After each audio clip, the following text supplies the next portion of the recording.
Imagine a life where you no longer chase people, approval, or validation. A life where your peace is not disturbed by noise, nor your purpose dictated by the opinions of others. Imagine waking up, not to the sound of chaos, but to the calm voice within you. A voice you once ignored because the world was too loud. Now picture this. You're alone, but not lonely. You've let go of what no longer serves you, and in that silence, something awakens. Clarity, strength, truth. Buddhism teaches us that true transformation begins not in the presence of others, but in solitude, where your soul finally has space to breathe. This is your path to healing. This is how you rebuild yourself alone. And it starts right now with 12 Buddhist principles that will reshape your mind, renew your spirit, and return you to who you truly are. 1. Detach from the illusion of control. Most of our suffering comes from trying to control things we were never meant to. We want people to behave a certain way. We want life to go according to our plan. We expect situations to unfold exactly how we imagined. And when they don't, we feel frustrated, anxious, or defeated. But here's the truth. You cannot control what other people say, think, or do. You cannot control the outcomes, the timing, or the twists of fate. Life is unpredictable. People are imperfect. Circumstances will change, often without warning. Buddhism teaches us that pain is not caused by what happens to us, but by our attachment to how we believe it should happen.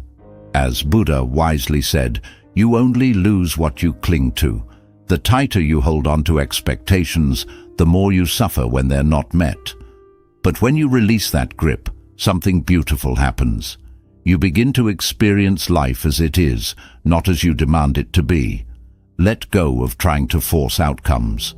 Let go of trying to fix everyone. Let go of needing everything to be perfect. When you stop resisting reality, you stop suffering. And in that surrender, you don't become weaker, you become wiser. Because now, instead of wasting your energy on what you can't control, you begin to master the one thing you always can. Your response. That's where your power is. Not in controlling life, but in how gracefully you meet it. 2. Sit with yourself, not your distractions.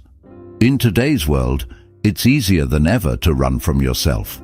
Every time you feel discomfort, boredom, or sadness, there's a screen to scroll, a song to play, a video to watch, or a conversation to escape into. These things may seem harmless, but over time they create a dangerous habit. You start avoiding your own presence. You begin to fear silence. You begin to resist stillness. And slowly, without realizing it, you become a stranger to your own mind. Buddhism teaches that true healing and transformation only begin when you stop distracting yourself and start facing yourself. Why is sitting with yourself so important? Because underneath the noise is truth. Underneath the discomfort is clarity. And the emotions you've buried, those quiet whispers of sadness, guilt, or longing, are not trying to destroy you. They're trying to guide you. When you learn to sit alone, without reaching for your phone, without calling someone, without numbing your thoughts with noise, you begin to hear what your soul has been trying to say all along. You realize you're not empty. You're just unattended. You're not broken. You're just unheard. So sit, not as a punishment, but as a return to yourself. Let the silence feel awkward at first. Let the emotions rise. Observe them like passing clouds. Don't judge. Just listen. Because the moment you become fully present with yourself, without needing anything else to escape into, you begin to remember who you really are, and that, in itself, is the beginning of transformation. 3. Embrace the pain that rebuilds you. Most people run from pain. It's natural. We think pain is something bad, something to avoid, something to fix as quickly as possible. But in Buddhism, pain is not the enemy. It's a messenger. It's a mirror. It's the crack through which light enters the soul. The truth is, growth never feels like comfort. It feels like loss, like confusion, like everything falling apart. But just like a seed must break open before it can grow into a tree, you must allow parts of yourself to break so you can rise into someone greater. Pain is not here to punish you. It's here to reshape you. When you sit with your suffering instead of numbing it or escaping it, you begin to understand its wisdom. That heartbreak, it showed you what you truly value. That failure, it taught you resilience you never knew you had. That silence, it brought you face to face with the parts of yourself that need healing. You can't rebuild yourself if you're always hiding from what hurts. And here's the shift. Instead of asking, "Why is this happening to me?" ask, "What is this trying to teach me?" This change in mindset turns pain into power. The most peaceful people you'll ever meet are not the ones who never suffered. They're the ones who look their pain in the eye, accepted it with grace, and let it transform them. So don't rush to escape what hurts. Let it burn away the old version of you, the one that was too afraid, too dependent, too lost. And from those ashes, a stronger, clearer, and wiser you will rise. This is the beauty of pain when met with presence. It doesn't just break you, it rebuilds you. 4. Simplify your life.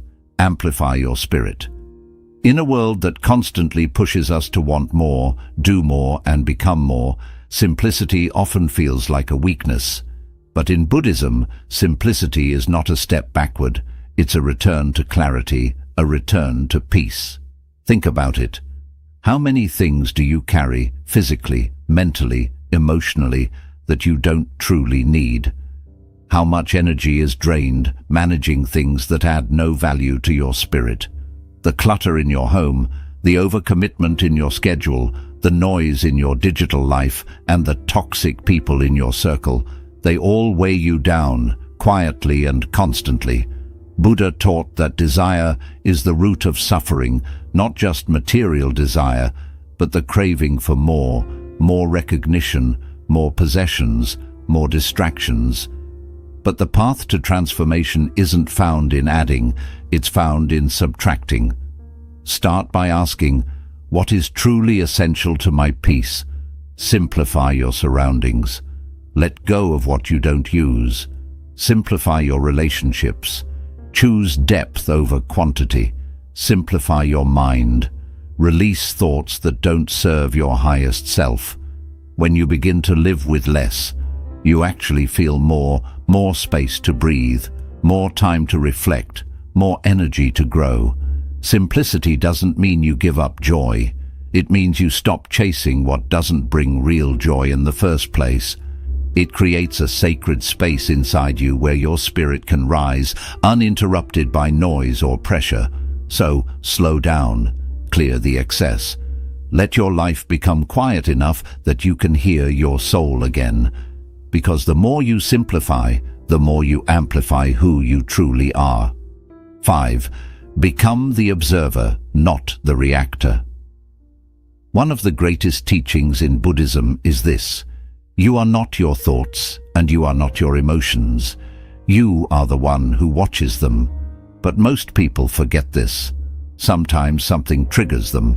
A rude comment, a moment of fear, a painful memory, and they react without thinking. Anger takes over, anxiety floods the mind, sadness pulls them down, and before they know it, they're doing or saying things that only create more suffering. Buddhism teaches a different path, a path of awareness, a path of stillness. Instead of being pulled by your emotions, learn to observe them. Like clouds drifting across the sky, emotions come and go. You don't have to chase them. You don't have to become them. You simply watch. You breathe. You stay still. This is not easy at first. The mind wants to react. The ego wants to fight. The pain wants to scream. But when you pause, you give yourself power. You shift from automatic reaction to conscious response. And in that space between the trigger and your action, you find freedom. Here's the truth. Anger is not the enemy. Fear is not the enemy. Even sadness is not the enemy. The real danger is losing yourself inside of them. So practice becoming the watcher of your mind. When anger rises, say, anger is here. When fear appears, say, I see you, fear, and then breathe. Don't push it away. Don't fight it. Just let it pass, like a wave rolling over you, not through you. This is emotional mastery. This is how you stop being a victim of your mind and start becoming the master of it, because the strongest person is not the one who reacts the fastest. It's the one who stays still long enough to choose peace over chaos. Be the observer, and your whole life will begin to change.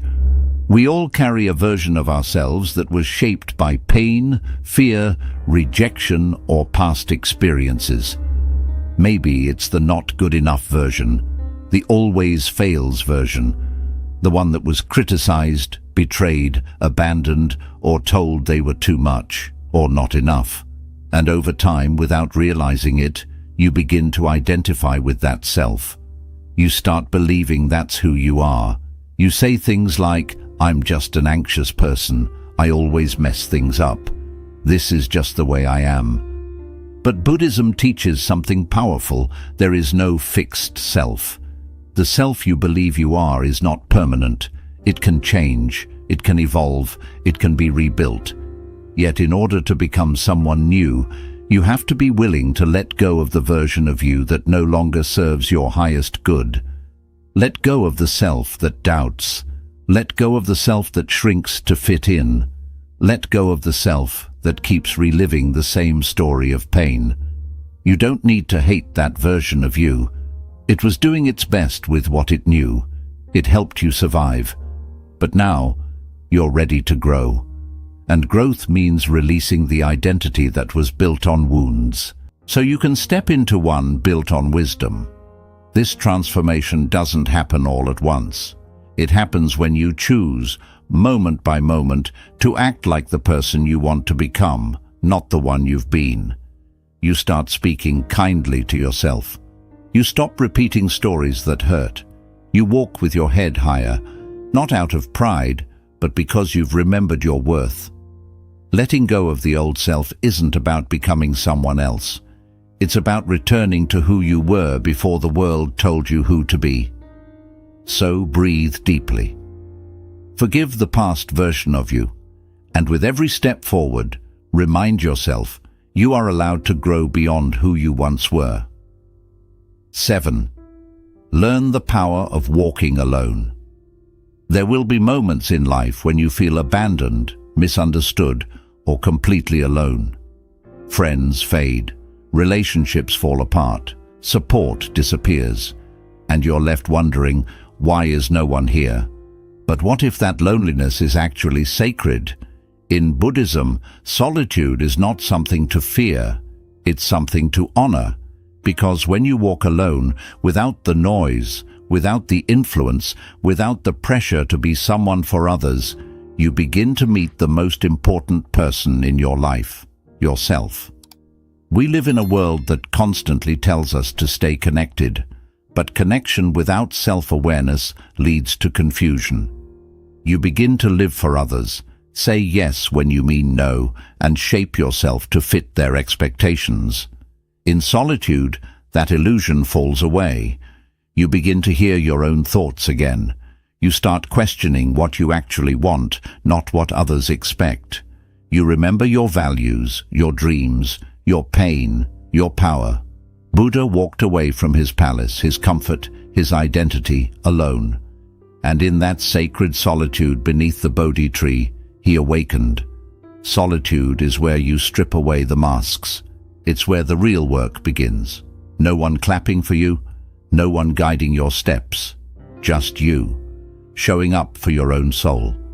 But understand this. Walking alone doesn't mean being lonely.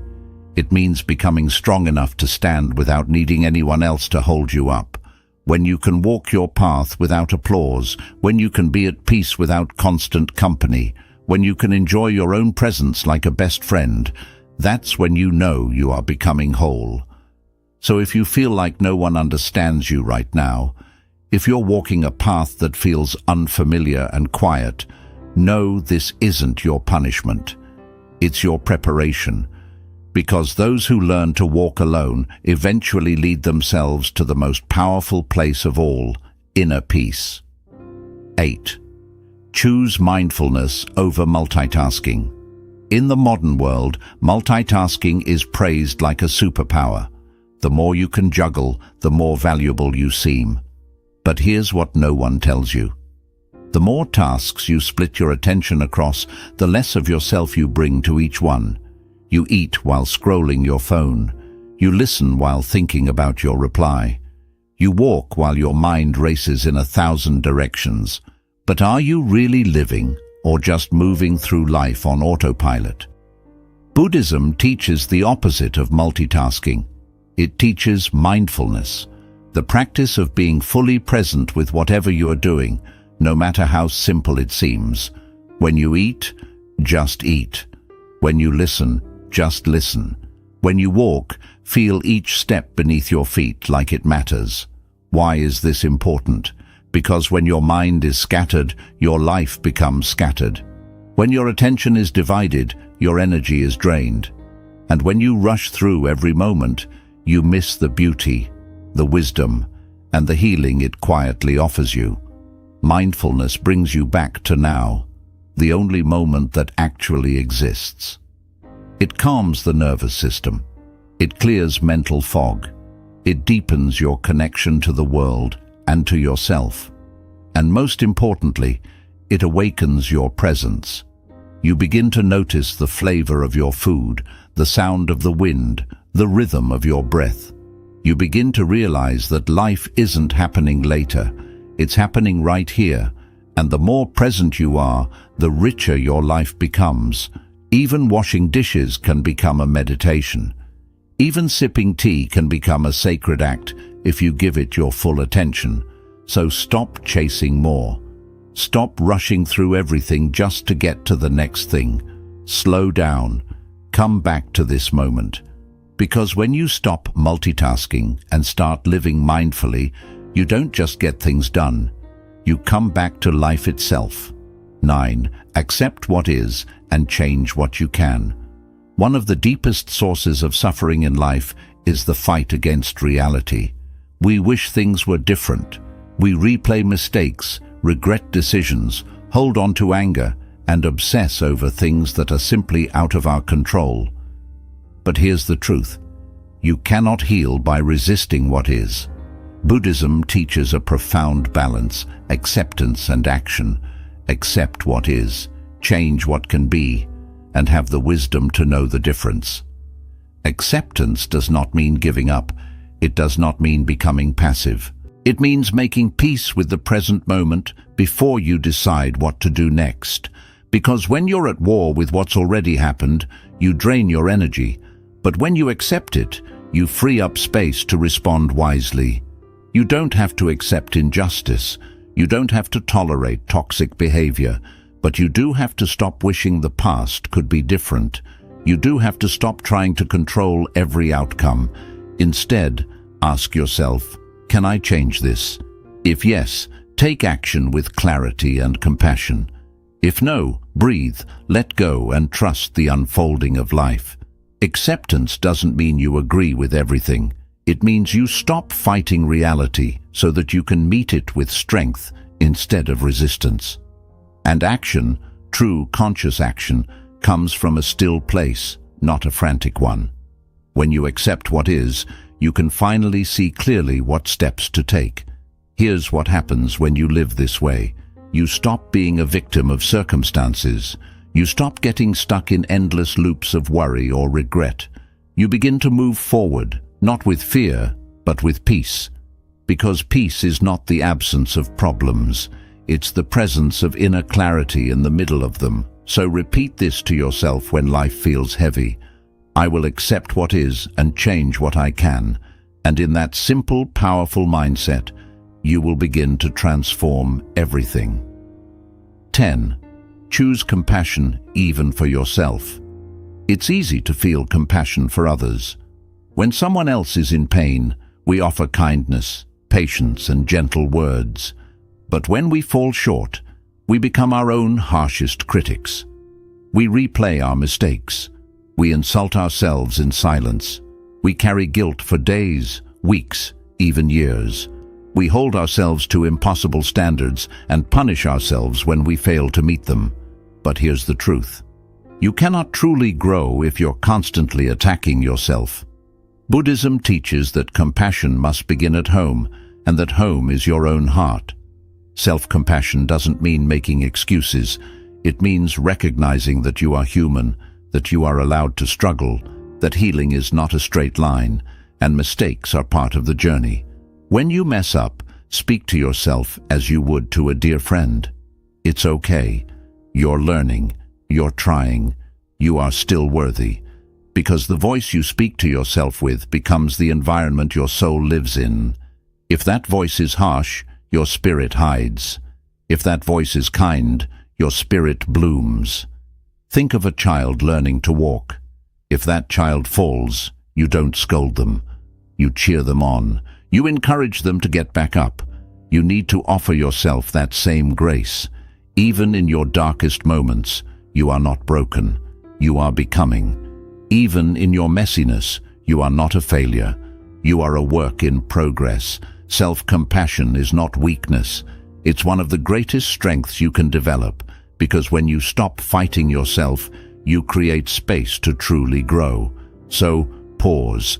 Place a hand over your heart. Take a breath and remind yourself, I am doing my best. I am learning. I deserve love, even from me. In that moment, transformation begins, not from force, but from gentle understanding. Because the path to healing is not paved with self-judgment. It's built with compassion, step by step, breath by breath. 11th, break the cycle by breaking the thought. Every day, thousands of thoughts pass through your mind. Some are harmless, some are helpful, but many, without you even realizing, are harmful. Thoughts like, I'm not enough, no one understands me, I always fail. What's the point in trying? And the more often these thoughts appear, the more power they gain. You don't just think them, you start to believe them. And once belief takes root, it begins to shape your choices, your actions, your energy, and ultimately, your life. Buddhism teaches that our reality is created by our thoughts. The Buddha once said, "We are what we think. All that we are arises with our thoughts. With our thoughts, we make the world." This means that the life you are living right now is a reflection of the thoughts you have consistently believed. If your thoughts are fearful, you move through life cautiously, always expecting the worst. If your thoughts are filled with anger, you carry that weight into every conversation. If your thoughts are rooted in lack, you never feel like what you have or who you are is enough. But here's the good news. Thoughts are not permanent. They are habits, patterns. They are like grooves in the mind, carved by repetition, and what has been programmed can be reprogrammed. The key is awareness. You must begin to watch your thoughts, not blindly follow them. When a painful or limiting thought arises, pause. Don't react. Don't obey it. Instead, ask yourself, is this thought true? Is this thought helpful? Is this thought leading me where I want to go? Most of the time you'll realize it's just an old loop, an outdated story your mind keeps telling because it's familiar, not because it's real. For example, when the thought appears, I always mess things up. You can catch it and say, that's a pattern, not a truth. I've made mistakes, but I've also learned. I've grown. I'm not the same person I was before. This is how you begin to break the cycle. By breaking the thought before it becomes a belief. But awareness alone is not enough. You must also replace the thought with something more aligned, more empowering. Instead of, I'm not good enough. Try, I am growing, and growth is messy. Instead of, I'll never change. Say, I've already changed in ways I never thought I could. Instead of, I'm too late. Tell yourself, right now is exactly where I'm meant to begin. This isn't toxic positivity. It's conscious mental training. It's about choosing thoughts that support your healing rather than sabotage it. Just like your body needs clean food to grow, your mind needs clean thoughts to thrive. You also have to be patient. These thought loops weren't created in a day. They were built over years through repetition, trauma, pressure, and pain. So be gentle as you begin to rewire your mind. Every time you interrupt a limiting thought, even once, you weaken its grip. Every time you choose a new thought, you strengthen a new pathway in the brain. This is neuroplasticity, the mind's ability to change itself. And Buddhism understood this long before modern science did. Meditation is one of the most powerful tools in this process. When you sit in stillness, you start to notice the noise in your head. You start to see the same thoughts rising again and again. And in that stillness, you gain space. The space to choose, to let go, to reframe, to breathe instead of react. Over time, this conscious choosing becomes natural. You no longer believe every thought that appears. You become the observer, not the prisoner. You begin to think on purpose, not out of habit. And this is when transformation happens, because when your thoughts change, your beliefs change. When your beliefs change, your energy changes. When your energy changes, your actions change. And when your actions change, your entire life begins to transform. So if you feel stuck in a cycle of fear, of anger, of sadness, look to your thoughts. What stories are you telling yourself? What assumptions are you clinging to? What labels have you outgrown? And most importantly, what new thought will you choose today? Because healing doesn't begin with a new job, a new person, or a new environment. It begins with a new thought. So break the cycle, catch the thought, challenge it, replace it. And with time, your mind will no longer be a battlefield. It will become your greatest ally.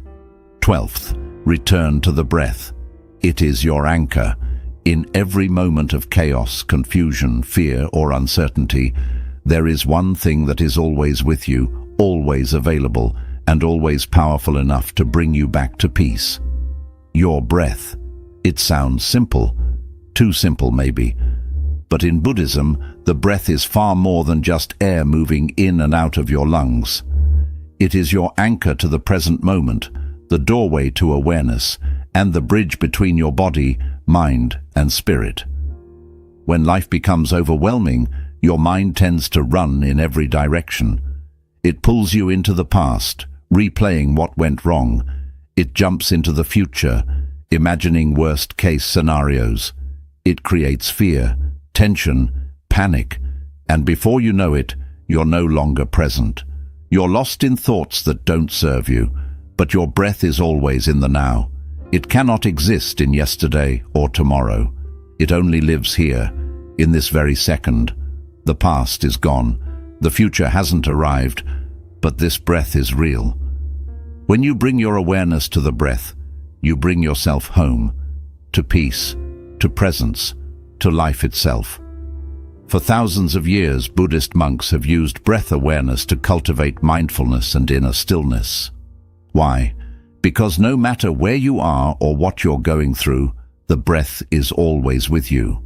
You don't need tools, money, or permission, only the willingness to pause and return to yourself. When you focus on your breath, something powerful begins to shift. Your nervous system calms, your racing thoughts start to slow down, your heart rate softens. You're no longer caught in the storm of life. Instead, you become the calm center within it. Try it right now. Take a slow, deep inhale. Hold it gently. Now exhale. Do it again. This time, notice it. Feel the air entering your nostrils. Feel your chest expand. Feel the breath leave your body like a wave returning to the sea. That simple act of noticing, of being with your breath, is incredibly powerful. Because here's the truth. You are not your thoughts. You are not your emotions. You are the one breathing underneath them all. When anger rises, return to the breath. When sadness creeps in, return to the breath. When anxiety tightens your chest, return to the breath.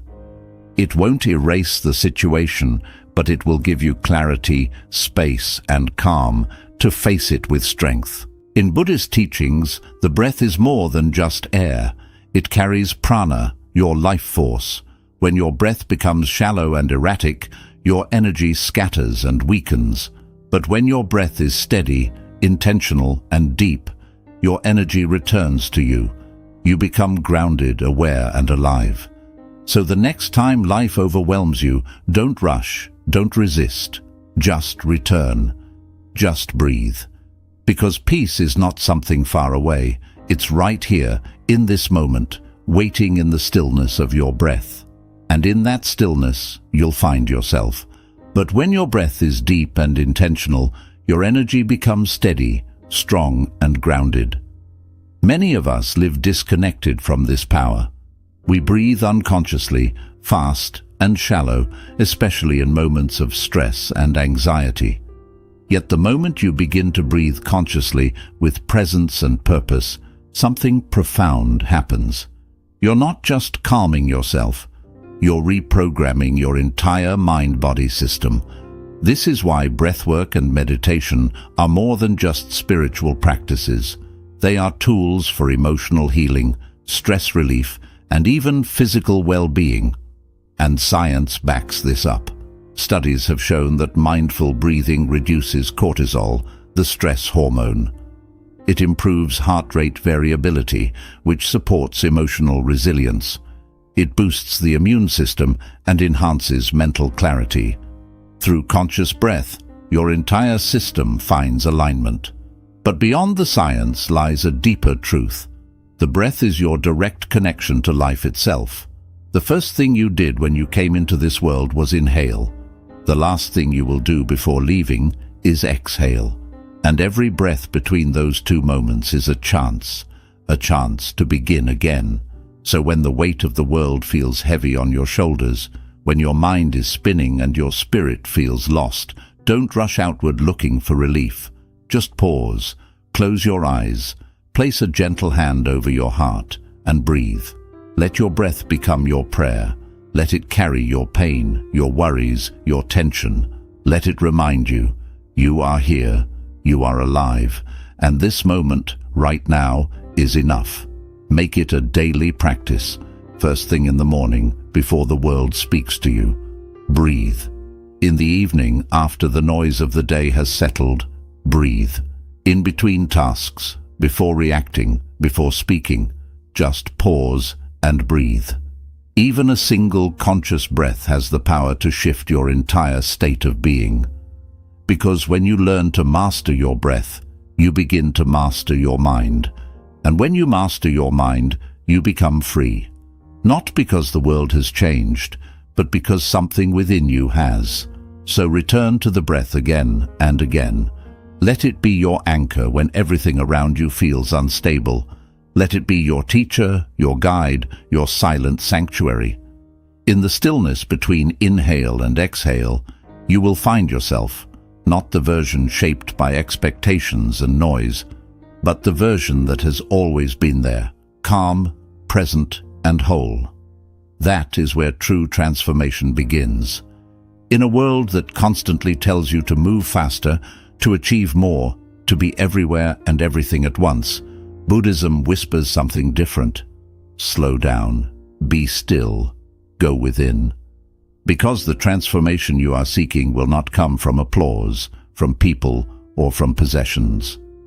It begins in solitude, in silence, in the courageous decision to rebuild yourself from within. These 12 principles are not just ideas, they are invitations. Invitations to let go of control, to sit with your own presence, to listen to the wisdom that lies hidden in your pain, to clear the clutter of your life, to respond, not react, to release who you once were, to walk alone but with strength.